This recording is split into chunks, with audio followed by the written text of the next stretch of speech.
It makes me so nervous to make this video, but here is the story of the time that I caught on fire. I was using an angle grinder and I was wearing a cotton flannel shirt. I shared on my Facebook at the time that I thought it wasn't cotton, but it absolutely was. I just was on a lot of morphine at the time that I shared that. Don't post while you're on morphine.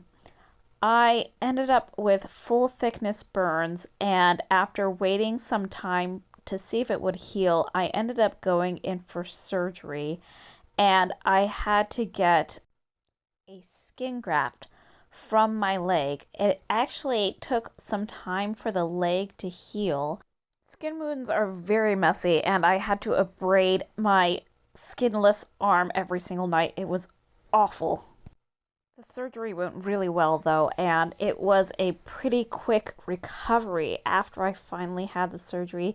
I had my little buddy Frank there who kept me company, and eventually I did recover my full strength. This is my first event after the injury.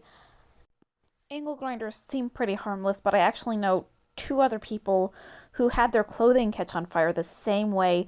I just was unlucky that I stopped, drop, and rolled and I couldn't put it out. So if you're going to be using an angle grinder, wear your apron, wear a welding jacket. It's just not worth the risk.